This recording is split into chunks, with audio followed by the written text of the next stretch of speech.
C'est un plaisir de vous retrouver chaque semaine pour votre émission. Bonsoir et bienvenue à tous. Avec le temps, la peau évolue et sa routine beauté aussi. Rides, perte de fermeté, taches pigmentaires. À 60 ans, la peau reflète différents signes du vieillissement cutané.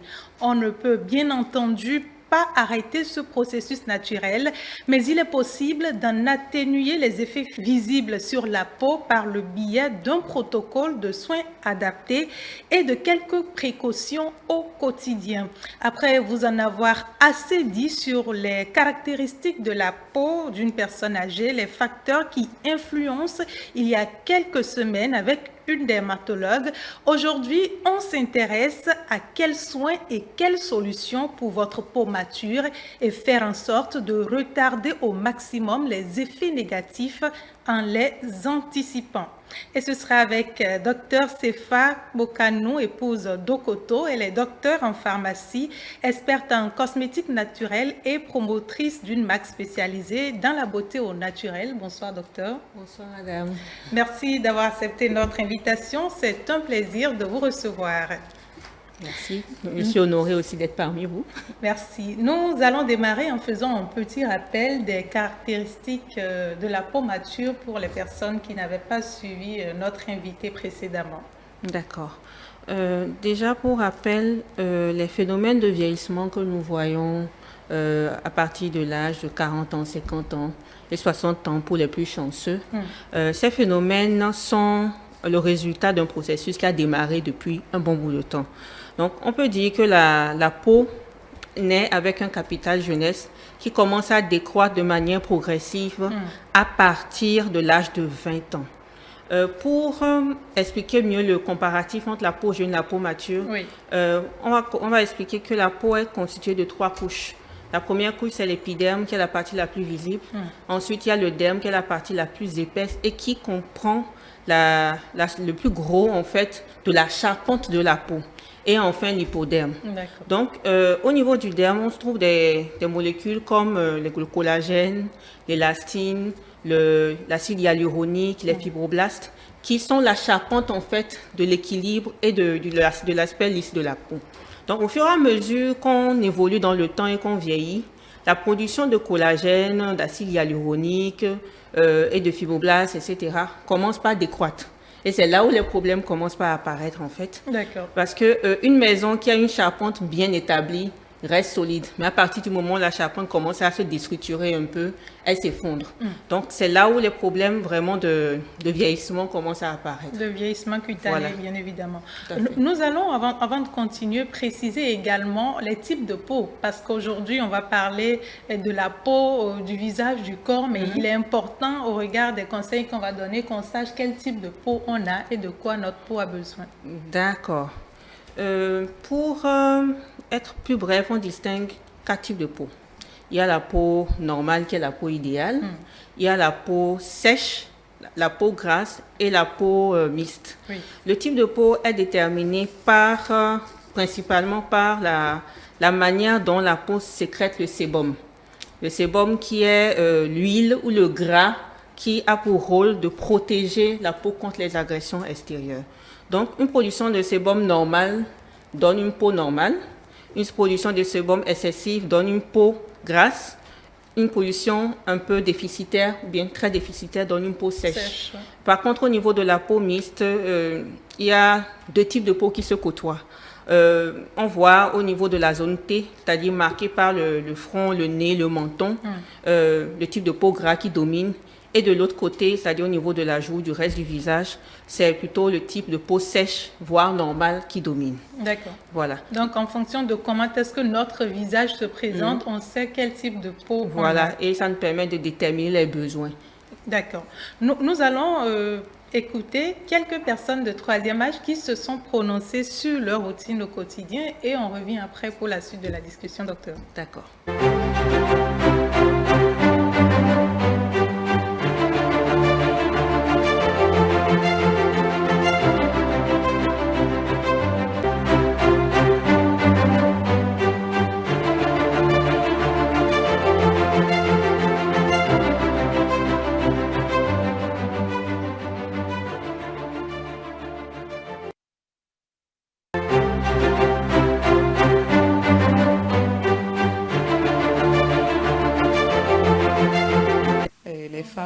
ont souvent peur de vieillir. Mais moi, je dis, il faut bien vieillir. On peut être belle à 60 ans et belle à 80 ans. Et il faut avoir du goût, il faut chercher, il faut voir ce qui nous va. Il faut entrer dans la mesure des choses et sur tous les plans. Ne pas oublier le sport, la marche, beaucoup boire, prendre beaucoup de fruits, beaucoup. Éviter l'huile. Nous aimons l'huile, nous aimons la mayonnaise, nous aimons le beurre, mais il faut manger léger. Beaucoup. En plus de l'alimentation, moi je trouve qu'il faut rester positif dans la tête. Ça compte beaucoup, beaucoup. Tu peux manger sain, mais si tu es toujours en train de mettre tes soucis au devant, tes difficultés que tu rencontres au devant, tu vas vieillir avant ton âge. Donc le moral, c'est très important. Ensuite vient les produits naturels. Nous avons tellement de bons produits chez nous en Afrique. On a du beurre de karité, de l'huile de coco. Pour les cheveux, nous avons de l'huile d'argan. Et bon, j'ai toutes ces choses avec moi. Hein. C'est pas gênant de les utiliser, de prendre son temps, de faire la toilette comme il se doit. Et même s'il faut faire 30 minutes à la douche, au moins le samedi, je peux me le permettre. Les jours ouvrables, c'est rapide, mais au soir, quand on rentre le soir, il faut prendre la peine de se démaquiller. Il faut se démaquiller, il faut se nettoyer le visage, il faut prendre un bain naturel bien. Il faut avoir une pommade saine. Parce que je sais, par expérience, avec des personnes que j'ai vues, que quand on utilise des produits trop éclaircissants, des produits très dangereux pour la peau, on vieillit. On vieillit bien plus vite que la normale.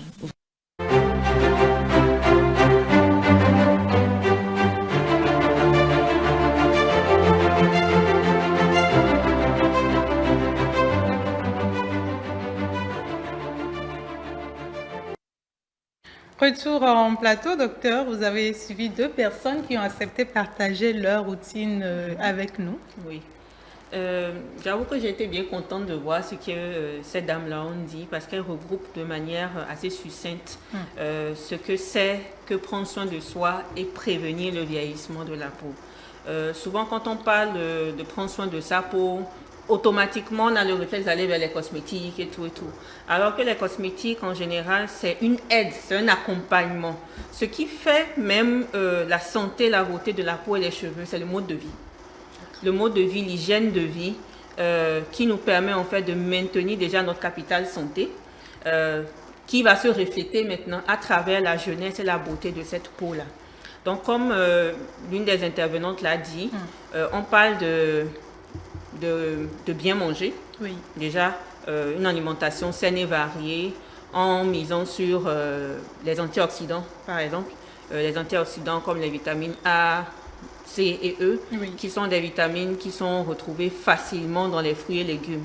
Ces vitamines, par exemple, permettent de limiter en fait le stress oxydatif qui favorise un vieillissement précoce de la peau. Un autre aspect de l'alimentation aussi qu'il faut noter, c'est le gras. Quelqu'un a dit de limiter le gras. Voilà, mais il n'y a pas que du mauvais gras.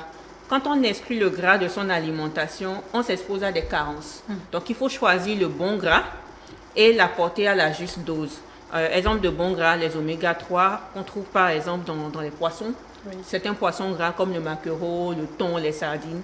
Et les oméga 3 ont cette faculté en fait de favoriser comment on dit, une bonne élasticité de la peau et de renforcer la barrière cutanée. L'une d'entre elles a parlé de se démaquiller le soir.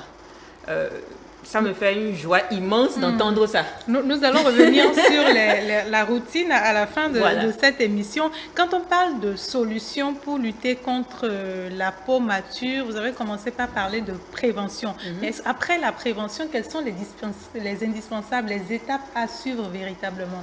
Vous parlez de la routine beauté? Oui. Oui, la prévention, elle est nécessaire et elle est appuyée par justement une routine de soins. Quel que soit son âge, on ne doit pas arrêter de prendre soin de soi. Même si on n'a pas été axé sur la prévention depuis le départ, aller vers des produits de soins, une routine adaptée, permet toujours de ralentir ce mouvement-là. Donc, il existe, si vous me permettez, différents types de routines. des plus simples aux plus complexes. Mais je dirais qu'il y a des étapes qui sont incontournables dans cette routine-là. Laquelle? Voilà. Je peux y aller? Oui, allez-y. Voilà, donc les étapes incontournables que moi je peux souligner ici, c'est le démaquillage. Pourquoi? Surtout au niveau du visage. Parce que le visage, c'est la partie qui vieillit le plus vite. Ce visage-là, la partie qui est exposée, voilà, c'est elle qui prend tout ce qu'il y a comme poussière, pollution, fumée, tout ça. Donc quand on rentre chez soi à la maison et qu'on va juste se laver au savon ou avec un nettoyant classique, ce savon enlève les impuretés, mais ne fait pas tout le travail. D'accord. Voilà, donc pour pouvoir améliorer vraiment la capacité de régénération de la peau, il faut un démaquillage. Le démaquillage peut se faire soit avec une huile végétale ou avec un produit spécifique comme une lotion micellaire. Sans quoi, la peau qui se régénère la nuit ne va pas bien faire son travail de régénération et elle va vieillir 2 fois plus vite. À quel moment on fait le démaquillage? Le démaquillage, il y a certains qui disent qu'il faut le faire matin et soir, mais celui qui est le plus obligatoire, c'est le soir, avant la douche. Pourquoi?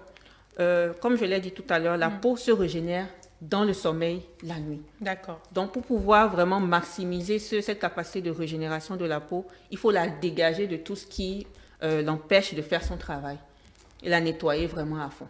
Quand on a fini de nettoyer la peau, Oui.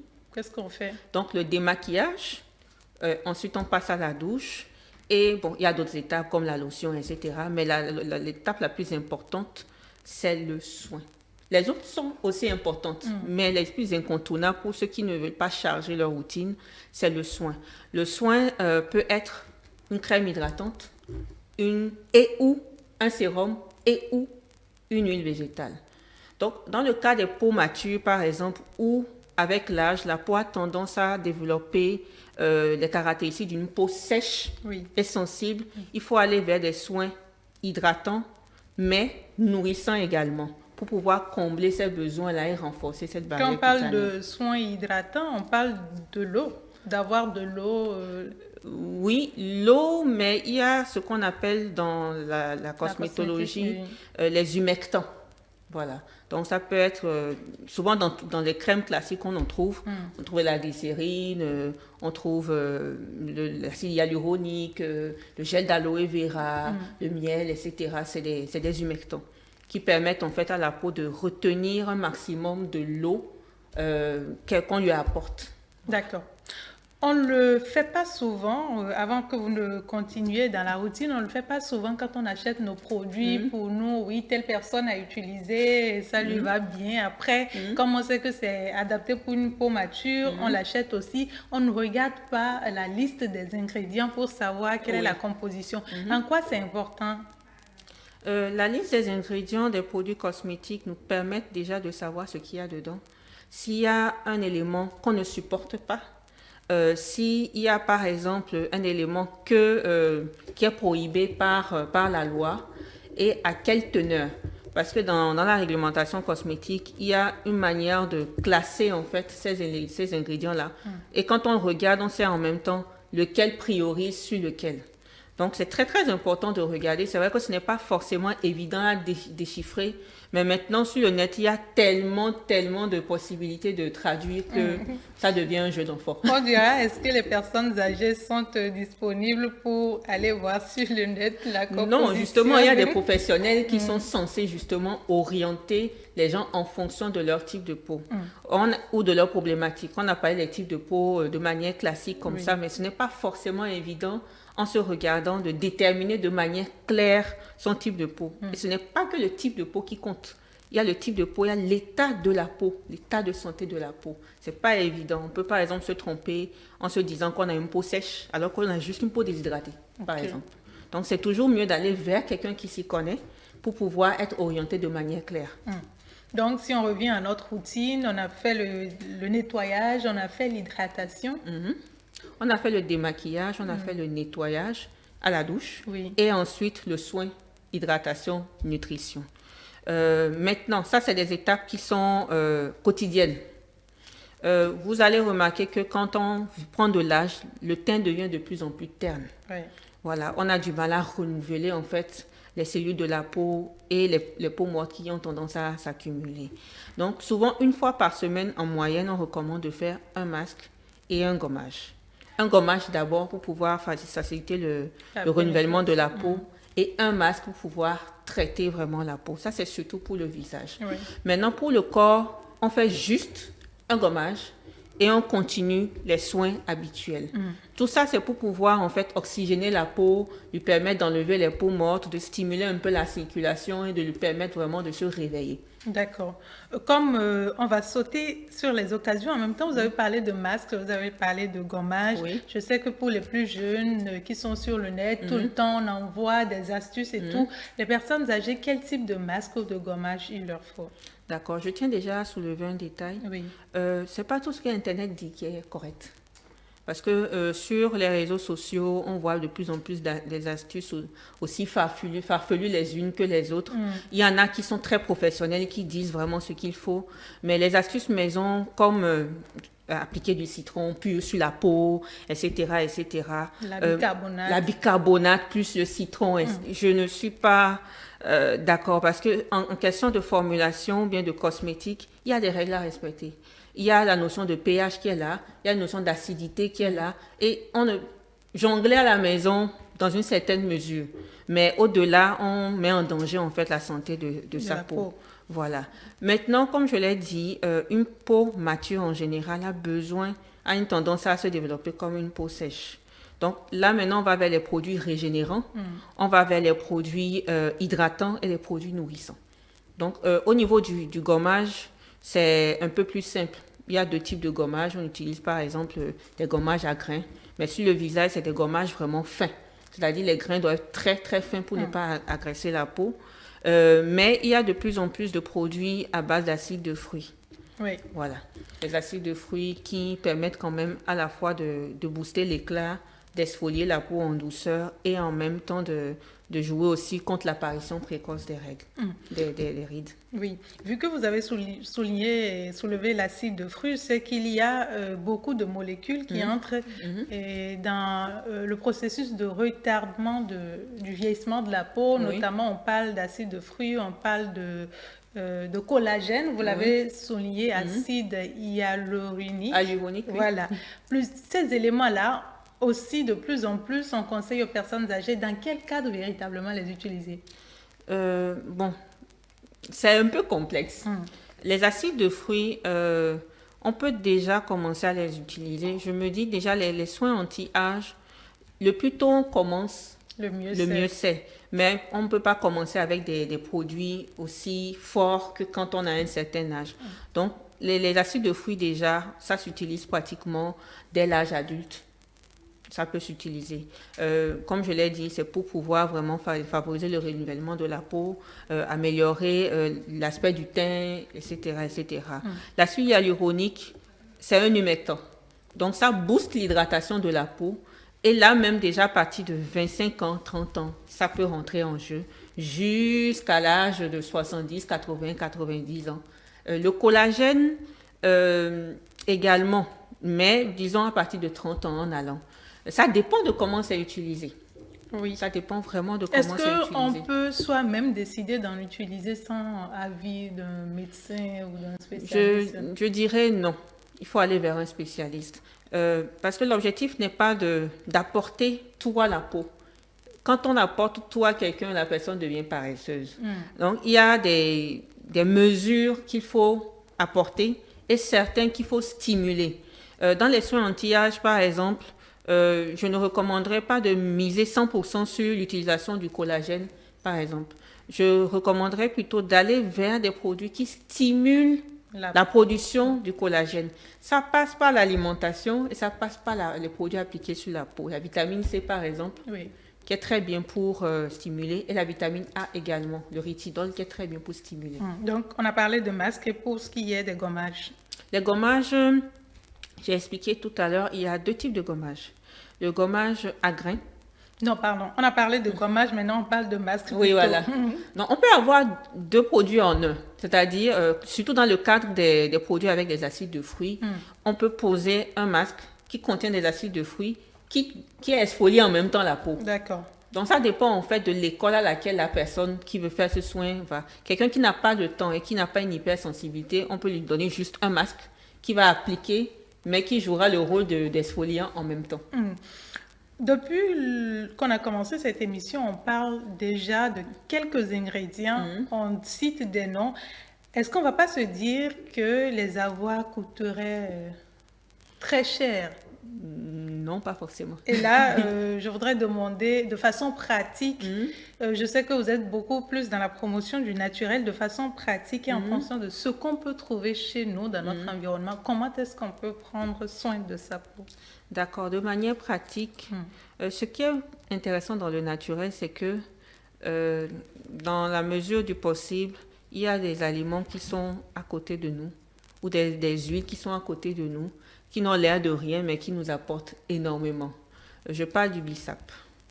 Le bissap, par exemple, on a dit tout à l'heure d'apporter des vitamines, de la vitamine C, etc. Le bissap est très bien pour le coup d'éclat de la peau. Quand on le boit, c'est bon en coup d'éclat. Quand on l'utilise, par exemple, en masque, c'est bon pour le coup d'éclat. Et même pour les cheveux, ralentir en fait le blanchissement des cheveux, les rinçages au bissap, c'est assez efficace. Je parle maintenant du baobab. Le baobab qui se décline sous deux produits. Il y a la pulpe que nous consommons tous, mais qui peut aussi être appliquée sur la peau. Ça a un pouvoir hydratant et une teneur en vitamine C nettement plus élevée que les oranges. Donc, le baobab appliqué, ça donne déjà la vitamine C qui va stimuler en fait la production de collagène.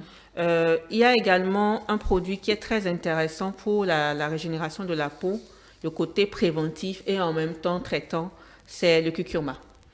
Le curcuma qui est très riche en antioxydants et qui apporte vraiment un certain coup d'éclat. Voilà.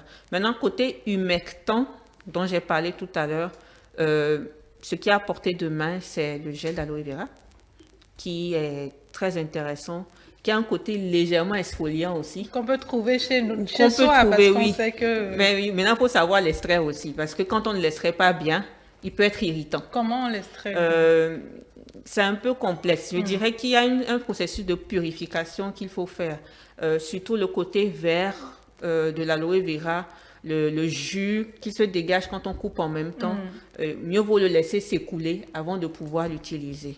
Donc, le gel d'aloe vera est très très bien pour vraiment apporter un boost d'hydratation et exfolier la peau, mais combiné avec une huile végétale ou un autre humectant. Le miel aussi qui est très bien dans la mesure du possible. Donc, il y a tellement de choses en fait à portée de main. On n'a pas forcément besoin dans la d'aller pratique, oui. On a parlé de beaucoup d'huiles. Vous avez parlé, ce que j'apprécie, des huiles qu'on peut retrouver chez nous très facilement, parce que les fruits de baobab, que ce soit... Mais il y a le beurre de karité, les beurres qui reviennent, le beurre de karité. Aujourd'hui, on fait du beurre de mangue, le beurre de cacao. Ces éléments-là... Oui, ces beurres-là, ils sont très bien pour le côté nutritif. Parce que les huiles n'hydratent pas. Les huiles nourrissent la peau. Voilà. Donc, les huiles doivent s'utiliser en complément de produits humectants. Voilà.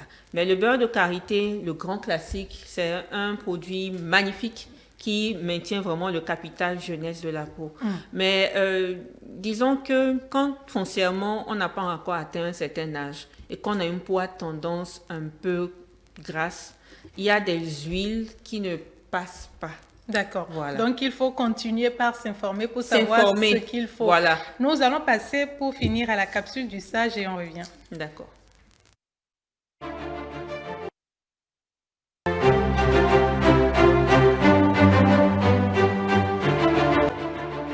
Moi, j'aurais souhaité que l'État accorde un peu plus d'importance à cet âge, parce que c'est un âge, le bel âge. Les personnes du troisième âge ont quand même des besoins. Il y en a qui sont grabataires, il y en a, ceux qui ont travaillé ont quand même assurance de prise en charge, et ceux dont les enfants ont évolué, qui n'ont plus de charge, ça va. Mais il faut que l'État s'investisse davantage dans la santé de ces personnes qui n'ont pas de revenus, qui n'ont pas la prise en charge. Donc bon, l'assurance maladie, on ne sait pas comment ça va se passer.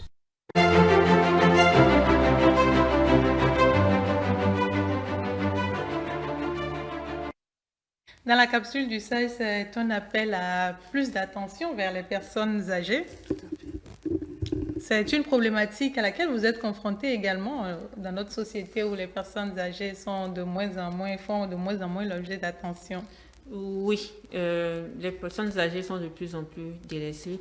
Ça nous préoccupe parce que nous-mêmes, tôt ou tard, on va en arriver là. Ouais, c'est important, oui, très, très de important. prévenir. Oui. Pour finir, qu'est-ce qu'il faut pour rester jeune à tout âge? Ce serait votre mot de conclusion. D'accord. Pour rester jeune à tout âge, déjà, il faut une très bonne hygiène de vie.